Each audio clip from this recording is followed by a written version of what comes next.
Boom. We are back. Yeah, take it, Dill. James, you're muted. James, you're muted. What the heck, James? Click the mute button. There you go. For whatever reason, StreamYard is having fun tonight. Don't know what's going on. It's all right. It's fine. I'm talking away, but the music is still going. Anyways, after those fun technical difficulties, we are here, as always, myself, Dylan, and Clark Monroe.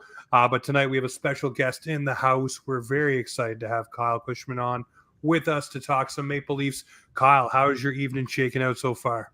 It's been good. Excited to chat with you guys now that I've got some delivery issues done and over with. Sorry about the delay for everyone watching, but yeah, excited to talk some Leafs here tonight. Yeah, no, it's going to be definitely a good time tonight. Want to jump right into it with you on the offseason thought for the Toronto Maple Leafs. Obviously, this team has really been a team, I guess, in the offseason. Fans have wanted more. Let's use a Brian Burke word here, some truculence, some guys that really can bring the oomph to the lineup, and they really went out and did that. Some snot, some P and V, as Mitch Marner said as well. I want to know, Kyle, they bring in these guys, and they're not guys that just, drag their knuckles. They're guys that can actually play and chirp and do different things throughout the lineup for the Maple Leafs, which gives them options. I want to know for you look at this team, does this give them a proper added element? Or is this just more of, hey, we're trying to see what sticks here through the Cliffords, the Simmons, all the different physical aspects they've brought in throughout the years? I want to know from you, is this different? It does feel a little bit different just because of how many additions like that there were this offseason. When you look at Tyler Bertuzzi and Max Domi being projected top 6 guys, or at the very least top 9 guys for certain. Ryan Reeves kind of fits more into that Kyle Clifford, Wayne Simmons category, where he's going to be exclusively a fourth liner. He's not really going to provide you anything on any special teams. He's going to play 8-9 minutes a night and kind of do that very specific role.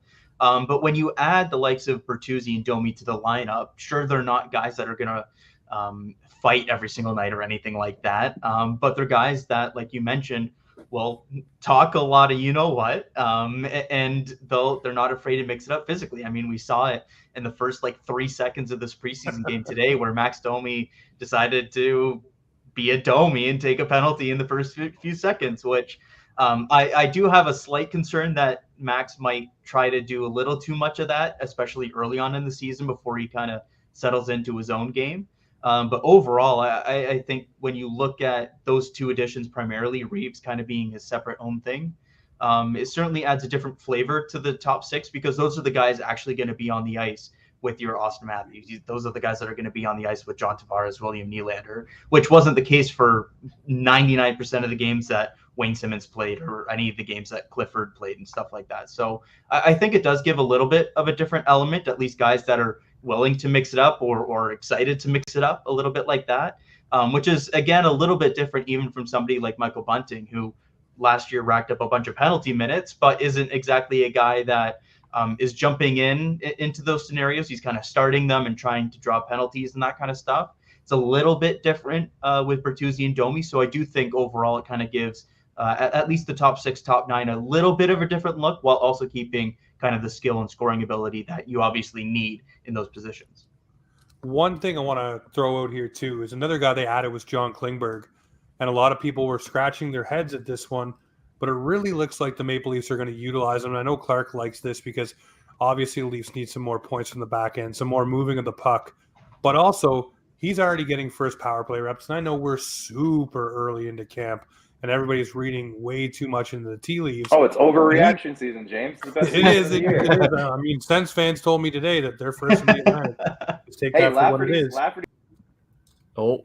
Clark got so excited. He said something about Sam Lafferty, and the hockey gods cut him off. But anyways, what I'm saying about John Klingberg there, Kyle, is hey, this guy here might actually be one of the quote-unquote key additions this offseason. And I say that because the Leafs need more points from their back end. And what do we always say about guys when they have someone nipping at their heels, whether it's in goal or fighting for a roster spot? You usually bring the best out in guys. Now, it didn't happen with Barry and Riley when it was here, but maybe Klingberg and Riley might be a little bit of, hey, let's keep the fire lit under both guys, as you know what, and keep them going. I want to know your thoughts on Klingberg here.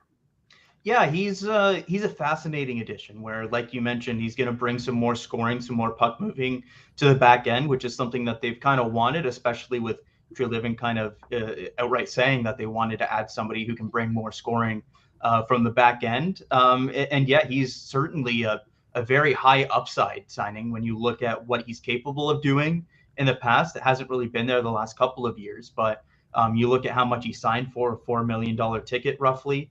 And the potential that he has, especially with the talent around here, it's very exciting. It's definitely one of those kind of boomer bust signings, though, where I could definitely see things not really working out in the top 4 because he is this kind of very offensive minded guy. And if it doesn't really work out or find a home, then all of a sudden you've kind of got like a $4 million hole there that you can't really afford to have on this team. But yeah, if you're signing John Klingberg and you're not putting him on the top power play unit, I don't really know what the point of signing John Klingberg is. So I'm excited to see him in that spot. I'm also interested to see a right-hand shot power play quarterback on that top unit. It's something that we haven't really seen since Tyson Barrie kind of did it a little bit. It's been Morgan Riley and a little bit of Rasmus Sandin on that top unit. Eric Gustafson, like very, very little.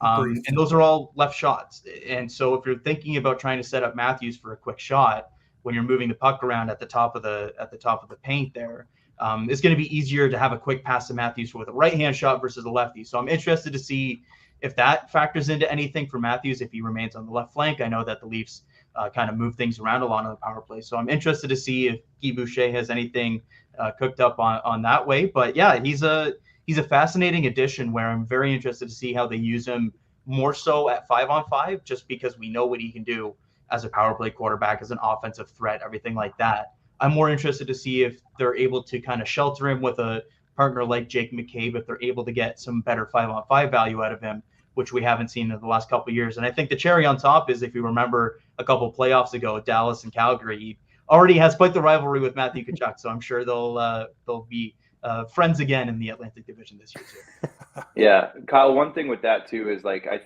you hear this narrative all the time, and Toronto is one of the loudest fan bases in terms of everything. People saying, yeah, everything. Yeah. I'll leave it there. They're one of the loudest fan bases. But like, you know, I live out here in Saskatchewan, and the people I talk to here all the time, the hockey fans in Saskatchewan, are always saying the Leafs have nothing but skilled defensemen. When are they going to get that nasty guy back there? When are they going to get that physical defenseman back there? And it's one thing that's bothered me over the last couple of years, and you kind of alluded to it, but that's a narrative I hear is the Leafs have only ever had offensive defensemen. And I look at it, and these guys have heard me say it, but like, where are the numbers then? Like, where have the numbers been the last couple of years in terms of all these offensive defensemen that the Leafs have had? Yes, Sandin and Liljegren have skill for sure. They're not your prototypical rugged defensemen, but they weren't at a point in their careers yet where they're putting up points. And TJ Brody hasn't been putting up points, and Giordano, he isn't there to put up points. Muzzin wasn't necessarily there to put up points. Justin Hall definitely wasn't putting up points. So like, when I think of John, might be there to give up points. Hey, stop it! You know I'm a Justin Hall defender. But 5-minute muffin. You know, when I look at the John Klingberg edition, and Kyle, maybe I'll just get your thoughts on this. Is I think that this edition, when we look back at this 7 months from now or whatever, I hope that we can say this is actually kind of more what they needed than maybe a rugged Radko Gudas, for example, or somebody along those lines. But I also have that we talked to Terry Kushman on the weekend or last week, me and James, and he still thinks that they need that nasty element. So where's the balance? And I guess, do you think that Klingberg in that regard will actually be able to push this defensive group to maybe a level we don't even really know that they need yet? Does that make any sense?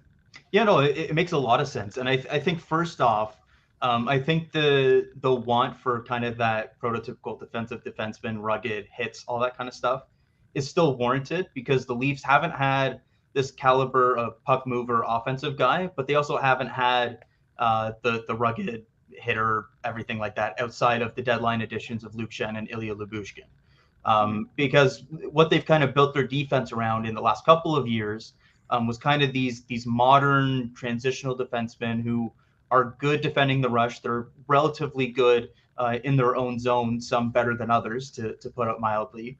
But they're not these like prototypical 6'5", 200 something pounds, super rugged defenseman. And so they had that a little bit of like the best of both worlds with Jake Muzzin when he was healthy. Obviously, the last couple of years that hasn't really gone as they kind of hoped the last couple of years. I think Jake McCabe, to cut in for 1 second, Yeah. be that kind of guy. He can, I really- absolutely. I love it. He's I not, agree. and that's kind of the hope, right? With bringing in McCabe is kind of that Jake Muzzin type replacement where he can bring a bit more of that physicality. He's not the same size as a Muzzin or kind of the type of guy that you might think of in that role. But I think that he could definitely step up into more of that role, especially playing with John Klingberg this year and kind of having more of that, or at least to start this year, having more of that like set role, being the defensive guy rather than kind of being on like a shutdown pairing with like a Brody or other guys like Justin Hall or whoever it may be, kind of being a split duties job. I think if he knows his specific role, we've kind of seen in the past alongside Seth Jones and some other guys where he's had some really good results. So I do like that you mentioned that. We have heard Treliving kind of say repeatedly that he wants to remake this defense. And so far, it looks like it's pretty much only one addition. So I think that we will see some more changes on that front throughout the year, whether it's other people getting in some more reps, whether it's Giordano getting some days off, stuff like that, or a bigger move. I wouldn't be surprised if as we get into the season and close to the trade deadline and stuff like that, which is obviously far, far away, if we don't see a kind of similar move to what we've seen the last couple of years, where 2 years ago they brought in Lyubushkin and then this past year they brought in Luke Shen. Definitely. Yeah, And listen to Trey go Living ahead, too James. at the press conference. He said that he was actually, this defense is underrated. He thinks this defense is underrated. He went on record saying that. So I mean, maybe they want to see what happens with the pairings of McCabe and Klingberg. Maybe you want to see if Brody was last year just a dip, or is it going to be what it is? With TJ Brody. And then obviously you got to find a way not to put so many miles on Mark Giordano and have him fresh and ready for the playoffs. And also you hope that Timothy Liljegren takes yet another step in his development, and you made the right deal in dealing basically the right one when you got rid of Sandin instead of Liljegren. So yeah, it's comfort right now, but I mean, I don't know. I want one more established name, let's say. Yeah, for sure. That's fair. And when you look at kind of the guys on the bubble, there's a lot of those kind of depth guys that can sub in for a Giordano in a pinch and stuff like that. But kind of see how the first few months of the season go and kind of see how much you need to address on the blue line, whether it's kind of more the depth supplementary trade that we've seen, like the Shen and Lyubushkin and those kind of things, even Ben Hutton as just like a depth guy that they brought in, or if it's kind of a bigger move that we've seen routinely at forward, but kind of this year, they start the year kind of with those deadline-esque additions in Domi and Bertuzzi already being on the roster just with some of the money they had in free agency. Yeah. Kyle, so we're talking defense, and people love I follow your accounts for prospect stuff. I have for a long time now, and one of the areas that I'm very curious about right now is the prospect depth for defensemen on this team, because I feel like they've drafted quite a few forwards in the last several years with Kyle Dubas, and a lot of them look great. We hear about it all the time. The Grabionkins of the world, people are coming. There's all these forwards coming, and a lot of people talk about Topi Niemela as kind of the pinnacle of what they have for defensemen. But can you maybe throw out a few more names on the defensive side of things for, let's say, who we should watch for with the Marlies this year, or maybe even as far back as who we should watch for in juniors or somewhere else for Leaf fans to keep an eye on?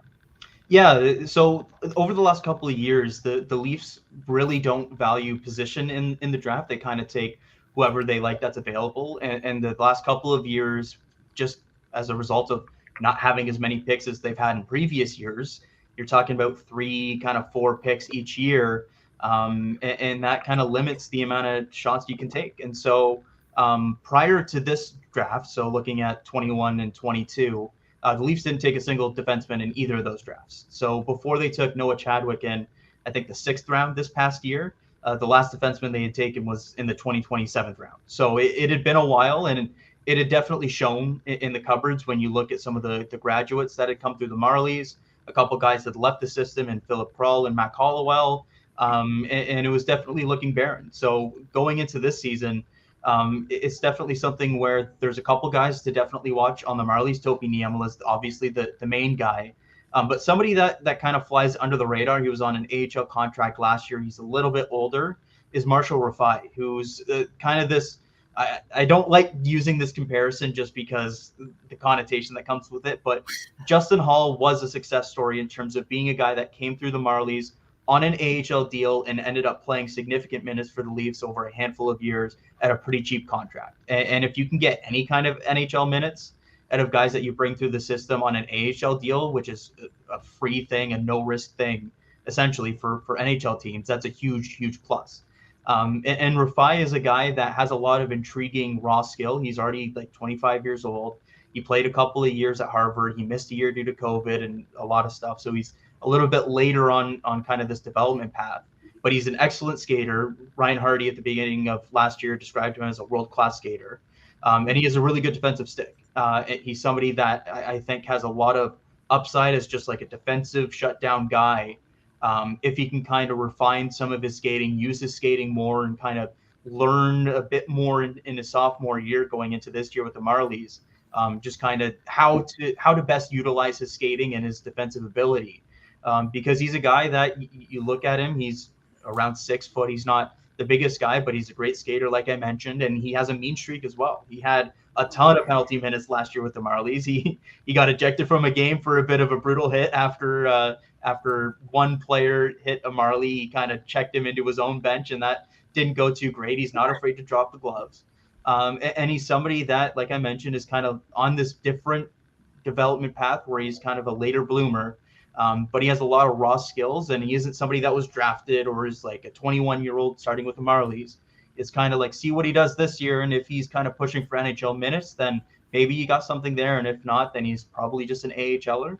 But he's definitely an intriguing guy to keep an eye on this year, just kind of a player that if you look past this season, you look at the left side, Giordano's probably gone, and then you're looking at maybe some other guys stepping into that role. He's somebody that I wouldn't be surprised to get NHL games this year. And then the other one is somebody that we saw in today's preseason game in William Villeneuve, who, to be honest, didn't have a great game, to say the least. Yeah. He definitely is a raw prospect, but he's somebody that has underrated size. He's listed at 6'2". He's still got a lot of room to kind of grow into his body and add some muscle. But he's not the best skater in the world. But he's somebody that is a right shot defenseman, like I mentioned, 6'2". It can move the puck really, really well. And so he's somebody that you're probably not looking at this year, probably not even in 2 years' time. But if they remain patient with this player, given his size, given his ability as a right shot defenseman who can move the puck, can quarterback a power play, those kind of assets, he's somebody that I do quite like going into the future as kind of a bit of a longer term project. Younger, he's coming off of his rookie season with the Marlies, played a handful of years in the QMJHL, was a top defenseman there. He's somebody that is kind of a little bit later on this development path. You're looking probably 2-3 years down the road, but somebody that I think you should keep an eye on in the future, because I think there's something there. There was a lot of talk about him last year at camp and stuff like that, just the way that he had progressed, I guess. Mm-hmm. A lot of people were turning heads on him. So, I mean, if he can continue that path, I think he's someone who definitely could be, like you said, a project for the Maple Leafs, and hopefully in a couple of years' time, maybe crack the lineup when you may, again, need cheap contracts, depending on what guys are getting paid. So it's always good to have those young defensemen on good deals. I want to ask you about camp. I mean, we're talking about young players here. What are you looking for in camp here for guys who are on the bubble trying to make this roster? And I'm talking about the young ones. Pontus Holmberg, Robertson said he put on some weight. His shot looks lethal. Everybody's talking about that. Matthew Nyes is another one. Pontus Holmberg. Kind of go down the list on those kind of guys. But I'm wondering for you, what are you looking for those guys out of camp to make this team? Because all of a sudden it seems like the bottom six is quite the competition, really outside of David Kampf and Ryan Reeves. Yeah, I think first and foremost, I watch for where the coaching staff puts these players, because I think that can tell you a lot about what they either want to see from these players or kind of what they want to see how they handle certain situations. So whether it's just training camp lines or more specifically, like we saw today, Alex Steeves getting a shot with William Nylander and Max Domi. That's something that caught my attention, because he's not somebody that I really picture being a guy to really push for a Leafs lineup spot this year, just given He's still waivers ineligible. He had a solid season last year with the Marlies, but kind of was on the same level as he was as a rookie. So I was looking for a little bit more from him last year to kind of push for a full-time role. But giving him that kind of spot on alongside two legit skilled NHLers, I think is something that's intriguing, where it's the coaching staff either liking something they see in the player or wanting to test this player.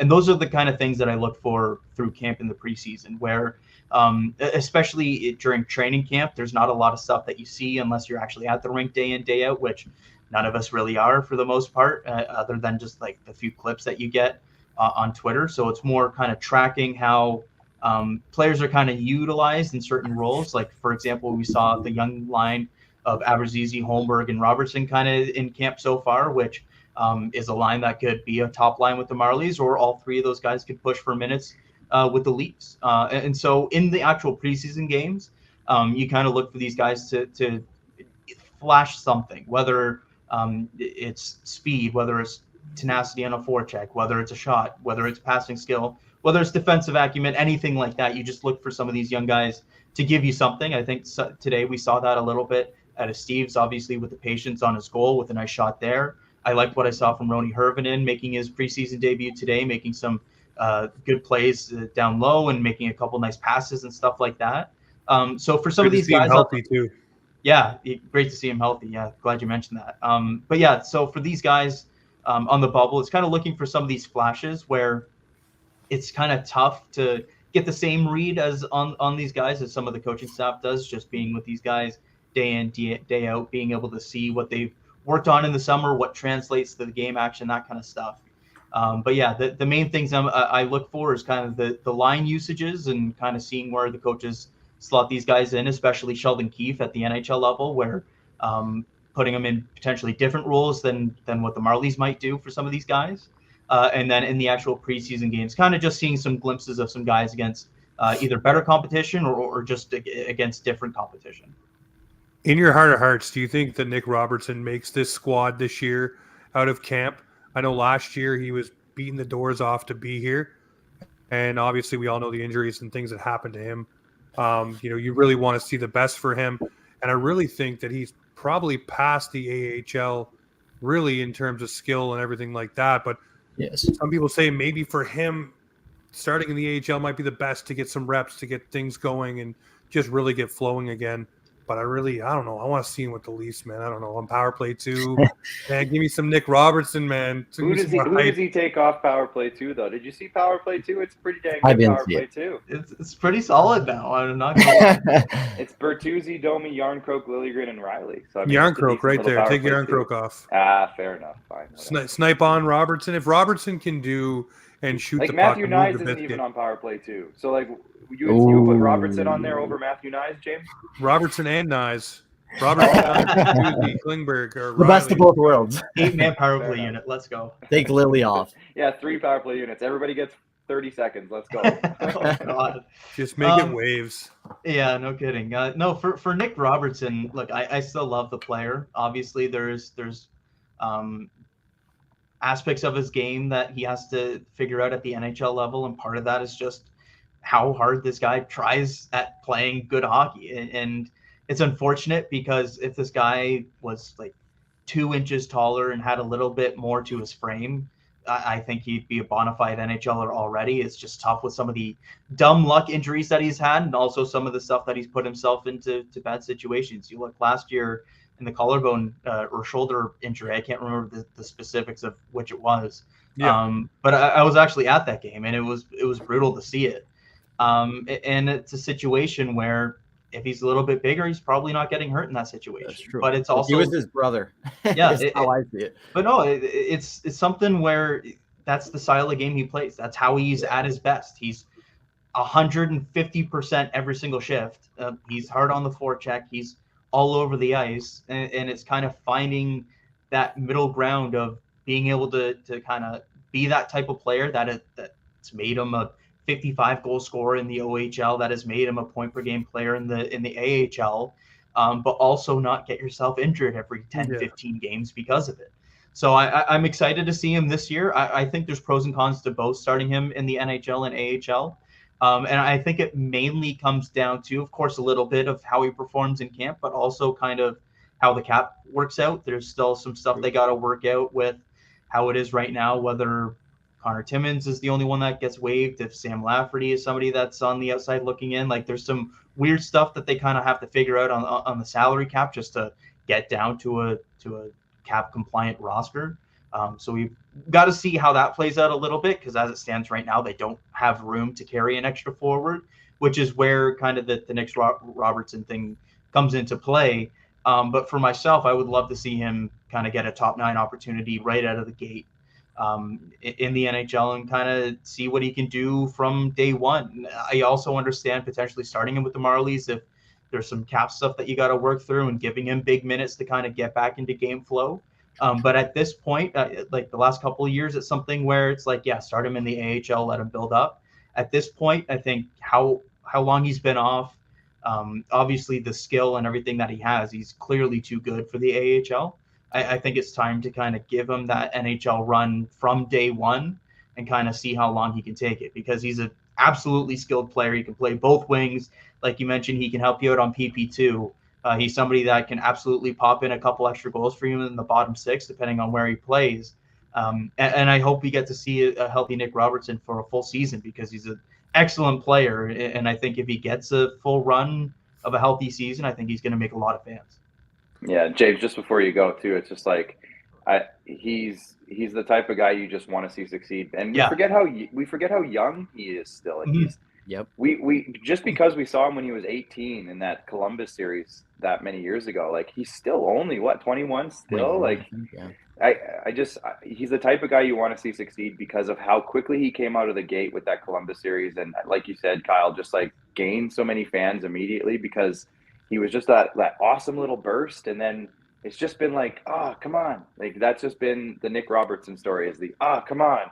Yeah, for Robertson there, he recently turned 22, but in his draft year, he's born September 11, 2001. So he's literally right at the end of that draft cycle for that year. Yeah. So not only... Anything else happened that day? Yeah, I don't think so. But no, for Robertson, like, being drafted as a young player in his draft year, debuting as an 18, 19-year-old, all of that makes people think that he's this 24, 25-year-old kid that hasn't been able to crack a lineup. He's 22. He's a year younger, essentially, than Matt Nyes. We're talking about September 2001 versus October 2002. Like, it's basically a year difference between these two guys, despite being 2 draft years different. So it's certainly something where I think a lot of people are sleeping on Nick Robertson just because of 100%. How lethal of a shooter he is. And once he kind of figures out how to play this pro style regularly, I think the Leafs have a good player here, at the very least as a complimentary top 9 guy who can pot you some goals. And we know how valuable having some bottom 6 scorers is. So, yeah. Well, finally get some bottom 6 scoring would be very nice. Well, speaking of very nice, our friends over at the Hockey Podcast Network, who we're partnered up with this year, they work with DraftKings, and of course, we know the NFL is back. So we got to get back into the NFL action with great offers every single game day. New customers can bet $5 and get $200 instantly in bonus bets. Throw down 5 on any epic matchups in this week and get an instant winner.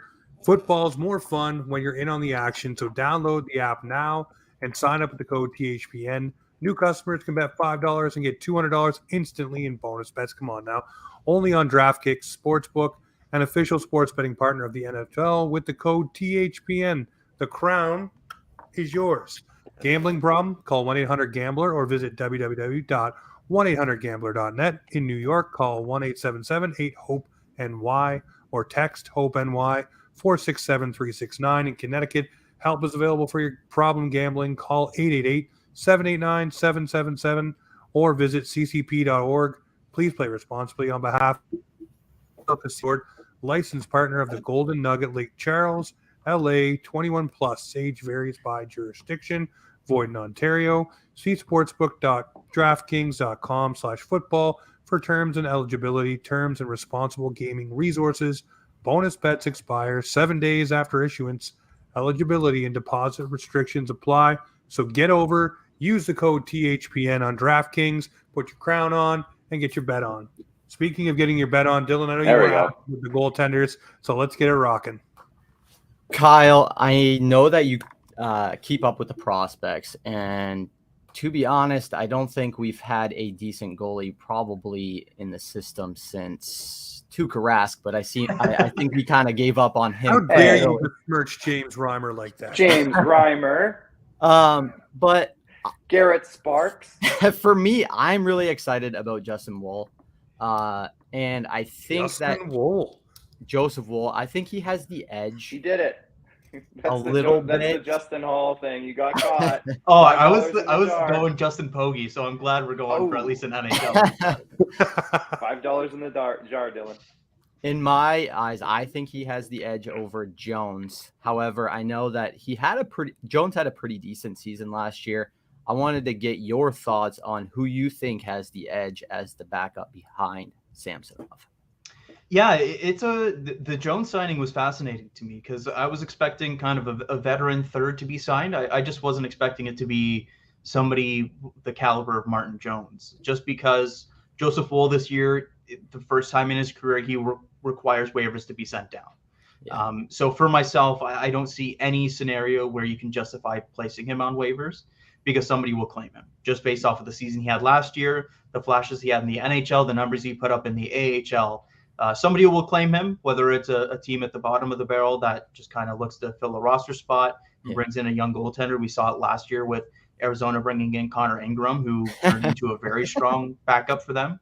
Or if it's a team, you look around the league, Colorado is a team that's looking for a backup and could snag any of these guys that kind of get put on waivers. So for myself, I don't see a world where you can justify putting Joseph Woll on waivers. And so that puts it in an awkward spot because, like we mentioned, at least how the cap is right now for the Leafs, they can't afford having an extra player on the roster outside of the 12 forward, 62 goaltenders. Yeah. So what does that mean for Martin Jones? I don't really know right now because I think ideally you probably have those three goaltenders on the roster and kind of have Martin Jones as kind of a veteran to keep around depending on how things go for Woll, somebody that you can bring into a lineup so you can have Samsonov have completely full off days, which is something we saw last year with the Marlies, where Eric Kallgren at the beginning of the year was the starter on games where Keith Petruzzelli would get the start on back-to-backs or whatever it was. It was Dylan Ferguson as kind of a set third stringer who would back up and Kallgren wouldn't even dress. So I think that's ideally what you have, and you kind of have three goalies on the roster. But I don't know if it's something that is actually feasible based off of the salary cap right now. And so you look around the league, you look at a team like Colorado, who all of a sudden doesn't have a backup goaltender. I doubt they're comfortable going into the year with Justus Annunen as the backup, especially if they're trying to take some of the workload off of Georgiev.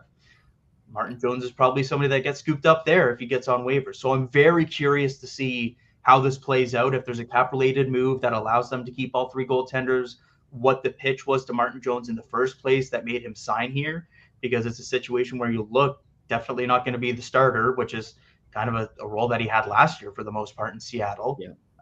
And he's probably not the backup either because they've got a young goaltender who they've developed for 6-7 years. Like Joseph Woll was drafted in the Austin Matthews draft class. They put a lot of time and effort into developing this goaltender. And I just can't see them waiving him and probably losing him on waivers to some other team after you've developed him for this long. So yeah, I'm very curious to see how this one plays out as a result of the waiver stuff. I definitely think Woll has the edge. It's somebody that the Leafs were comfortable giving playoff starts to in a pinch when they needed to. And so for all of those reasons, I can't really see a scenario where Joseph Woll either plays his way out of a roster spot or Martin Jones plays his way into a roster spot. I'm just mostly curious to see how it actually plays out with the third string and whether they do need to waive Martin Jones and he gets claimed or what the situation is there, because I was expecting kind of a third string goaltender that you could easily get through waivers and could be a guy that you kind of have jump up and down and kind of have your young goalie stay in the AHL and you don't have to worry about bouncing him up and down. So Woll is definitely the guy for me as the backup, but I'm very curious to see kind of how this situation plays out at the end of camp and waivers time and stuff like that. Well, you already got Calle Yarncroke nicked up, so I mean, maybe that's your $2.4 million extra that goes on an opening night. I mean, that's one thing about injuries, right? They always have a way of helping the cap you never know going into the season. So if that does work that way, maybe they can carry Mr. Jones for a couple of weeks and figure things out, or try to slide them through as other teams have already filled their cupboards with other scoop ups. We know the Leafs like to get scooped on the waiver wire, so it's not something we're all fun to I was watch gonna happen. say that. How badly do you think Kyle Dubas wants to claim somebody off of the Leafs because he got so many guys claimed off of him for the last 5 years? Can you just imagine that first day? He's just probably going to zoom to the TOR on the list and just be like, oh, who can I just snag from these guys right now? He'll just claim somebody just for the sake of it. All right, you want a prediction? Oh, yes, please. I do. If the Leafs waive Bobby McMahon, he's going to be a Pittsburgh Penguin. Oh, I was going to say Connor Timmins, too. Like, Timmins is his guy, too, so he would totally be scooped up if he's on there. Yeah, I look at McMahon because he's somebody that's he's either league minimum or under league minimum. Yeah. And Pittsburgh doesn't have a lot of cap space. Shocker. So Connor Timmins might be somebody that like they might really like and just not be able to fit in because he makes $1.1 million. And you look at like Chad Ruhwedel on their third pair and stuff. He'd be a great fit on that team probably when you look at a third pairing role alongside Pierre-Olivier Joseph. But I don't know if they can quite afford it unless they make a couple other moves. Dubas said he's not afraid to waive a bunch of guys, and there's a bunch of guys that need waivers on that team. So we'll kind of see how that roster plays out. But I would not be shocked in the slightest if there's a Toronto Maple Leaf currently that is a Pittsburgh Penguin in like a month's time. Now I'm wondering though, does that waiver claim cloud maybe follow Kyle Dubas to Pittsburgh? And that'd be hilarious. Get left alone, and they start claiming Pittsburgh Penguin players now just because of the the quote unquote thing around Dubas as the analytic guy or whatever. Maybe that's what it was. Who knows? But I mean, I don't want to see anybody claim. Just let us have our guys, man. We've done our fair share of helping other teams with players and giving guys across that wire. The Penguins signed my boy Austin Wagner to a PTO. So if they sign him and then put him on waivers and somebody gets claimed from the Leafs, I just hope the Leafs claim Austin Wagner. He's my guy. I love that kid. So I don't know. I hope so, but we'll see. I want to ask you about expectations for this team. Obviously, it's to go beyond the second round. It's to go all the way. That's what this team wants to be built for. But I want to talk about regular season expectations because that's where I think it's going to be very hard for a lot of guys here on the Maple Leafs. I do think that tuning out might be a thing this year where they already kind of perceive themselves as a playoff team. You have to go through the 82-game grind or the dress rehearsal, as they call it, to get to the playoffs. I want to know, what are the expectations here? Do you think this team wants to be first in the Atlantic, win the President's Trophy, or is it more of the approach of the Tampa Bay Lightning, just get to the dance, don't worry about whatever goes on, and do your business in the playoffs? We know the Toronto market craves and wants everything. So obviously what I said to begin that statement is probably what every fan wants. But what are the realistic expectations of the Maple Leafs internally, do you think? I think there absolutely needs to be regular season expectations. This isn't a team that like Tampa that has won division titles and has kind of set themselves up to face wildcard teams. This is a team that has only ever won a division in the North Division, which we don't need to talk about that year based off of how it ended. But this is a team that hasn't won the Atlantic Division. Every year it seems like the Leafs are kind of walking into the years, this is the year that they'll finally win the division. And then Florida comes out of nowhere and has a President's Trophy season. Boston has a resurgence and has a historic regular season. Ugh. And it feels like year after year, the Leafs are this second or third seed in the Atlantic and facing a top 5, top 6 team in the NHL, which probably isn't the best way about trying to get playoff success. So I absolutely think that with Boston losing their top 2 centers, losing a couple of guys via free agency, being a bit of an older roster, kind of in flux with still a great defense, a very intriguing goaltending tandem that'll still be competitive. Tampa kind of rebuilding their roster a little bit, building around the edges, a completely new look fourth line, some other defensemen stepping up into a full-time role, those kind of things. This is another year where the Leafs need to go into the year being like, the regular season matters for us. We need to try to win the division, because the difference between playing a first or second wildcard team and playing consistently these Tampa Boston types is significant. And of course we've seen upsets with wildcard teams and this kind of stuff, but Going up against the wildcard teams is just setting yourself up for a greater chance to move on, have a shorter series, and move through. If the Leafs are playing, when you look at these last couple of years with what it was, the Panthers played the Capitals, for example, in that first round series. The Leafs are probably winning that series, and we're talking about a vastly different couple of years. You look last year, of course, it ended up being the Panthers in kind of this awkward situation where they found a bunch of steam at the end of the season, made the playoffs, and went on this fairy tale run. But you look at that series versus a Lightning series going into it, and that's a very different two series that you've got on your hands. So I absolutely think that finally getting over that regular season hump, that is something that isn't talked about, because obviously there's a much larger looming hump that they hadn't gotten over. But winning the division is absolutely something that this Leafs team should have done by this point, looking aside from the North Division and kind of that unique circumstance. They haven't done it yet, and this is another year where, again, with a revamped roster, with a team that is kind of, you compare them to the other teams in the Atlantic, and there's absolutely an opportunity to go out there and take this division and set yourself up at the very least for home ice advantage for the first couple rounds, and potentially all the way to an Eastern Conference final if they get there. But at the very least, just setting yourself up again to face weaker competition, which when you go into every year facing these top 5, top 6 teams in the league, it's going to take a lot out of you, even if you do make it through the first round. Yeah. I mean, I heard the press conference today. They were talking about Klingberg's role on the power play, and they talked to Morgan Riley. And one of the things Morgan Riley said, well, first of all, huge respect to Morgan Riley for essentially being like, if he's going to make our power play better, good. And that was essentially what he said about Klingberg taking his spot on the power play. So he's a leader. We all know this. Morgan Riley's a great guy. But he said, we were number 1 in our power play 2 years ago, and we were second last year to Edmonton. I think they want to get that number 1 power play back. And I think last year, I think they could have. I feel like there was a lot of power plays last year where I was like, damn, they were so close, like 3 or 4 times on the power play, and it just wasn't quite going in for them. And I think a little tweak, and it sounds like Guy Boucher maybe has a little tweak coming up his sleeve, whatever that is, I think could go a long way to adding 3 or 4 or 5% onto the power play that's already as good as it is. And on top of that, their penalty kill 2 years ago was very good. I think it was top, I don't know off the top of my head, but I think it was top 7 or 6 in the league. Something 8, like maybe. That, yeah. And last year they were back kind of middle of the pack. They were 14th or 13th or something. And I think they want to get back into the top 5 again in the penalty kill. And we see them talking a lot about maybe Matthews getting some time, maybe whoever's going to fill in some time on that power or on the penalty kill. So I'd be very curious. I just feel like, in terms of regular season, Kyle, you said it, there's bigger things that I think this franchise has looming over them.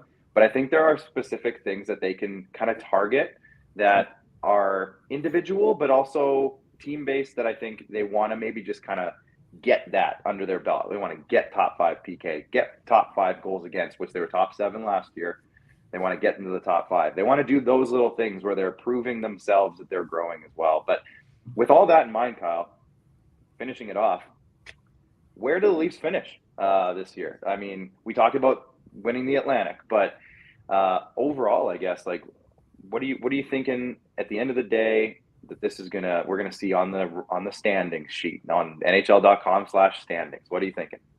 Yeah, so for starters, I think it's excellent to kind of have that goal-setting mentality where it's tough kind of going into an 82-game slate and trying to be like, okay, let's win the division. Yeah. And that can kind of get lost on you. But having these kind of, not smaller goals, because these are significant things that contribute towards winning, but having these specific goals that you can track week in, week out, I think goes a long ways towards whether it be morale or just kind of focus throughout the year. So it's absolutely something that I'm excited to hear, and I think is a great thing for the team to kind of focus on. Where the Leafs finish, I do think this is a year where they can go out and win the Atlantic. You look at last year where we kind of expected Boston to take a step back, and it was the opposite, where they had an unbelievable season with Jim Montgomery kind of taking over. Patrice Bergeron remained Patrice Bergeron. I was wondering whether David Krejci would be able to maintain kind of the form we saw after a year away in Czechia. He was able to do that. And so that kind of gave them an offensive depth that we didn't maybe anticipate.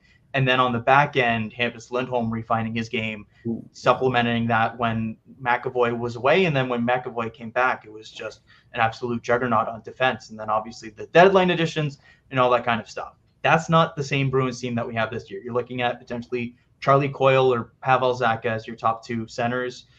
You've got a lot of $1 million veterans kind of sprinkled around this lineup. When you look at an aging JVR, an aging Milan Lucic, an aging Kevin Shattenkirk, where those are some guys that can provide value in very specific ways, but is probably players that can be taken advantage of as well in certain situations, especially if those guys are playing higher up in the lineup. So I do think that the Bruins take a step back. That's a team that the Leafs can jump over, and they were already a better regular season team last year than Tampa. I am intrigued by Tampa's kind of remodeling their bottom six. It looks like somebody like Alex Bray-Belay is going to get a longer look this year, who's been excellent in the AHL. They don't have that old fourth line anymore. They moved on from all of Perry, Belmar, and Maroon. You've got a younger look there, bringing more speed to the lineup. So I do think that it's going to be a bit of a dogfight between them and the Lightning, but it's not just those two. You look at down the depths of the Atlantic Division, where we've seen teams kind of jump out of nowhere and kind of surprise the last couple of years to win the Atlantic. The Buffalo Sabres, if they get some good goaltending, that's an unbelievable offensive team. If they get some decent defense, that's a scary team that could potentially make a huge jump. Ottawa is a team that we've kind of been waiting for to make that jump and haven't. I still have some concerns about kind of the overall depth of the team, but the top six still looks strong. The top four still looks strong. I think there's a lot remain to be seen in net there as well. But if everything clicks, that's another team that could potentially jump up and be in the mix, stuff like that, which we've seen over the last couple of years. Nobody expected the Panthers to be as good of a team as they were when they won the Presidents. Nobody expected the Bruins to be as good of a team last year. So I do think that at the end of this year, the goal has to be winning the Atlantic Division. I do think the Leafs can get it done this year. And when you look at how kind of things play out, there's going to be a lot of competition for those wildcard spots in the East, and potentially how things shake out in kind of who wins the East and who's kind of the second seed at the top and stuff like that. There could be a really good matchup for the Leafs if they are able to win the division, potentially doing a crossover to the Metro. I think everyone would love to see a first-round series against Pittsburgh or something like that, just for the storyline, stuff like that. But I think there's a lot of possibility if the Leafs are able to finally break through and get that regular season title in the Atlantic to kind of open up their possibilities come playoff time. So, the goal has to be winning the division. It's something that they haven't done outside of that North Division year, and kind of sets you up for so much more, and naturally being one of the top teams in the league, of course, when you do that. We're looking forward to it all, because obviously with the first preseason I was up early this morning and I was like looking, like refreshing just to see a preseason roster. It's bad. It's bad. But hey, we got another one tomorrow. It's going to be good.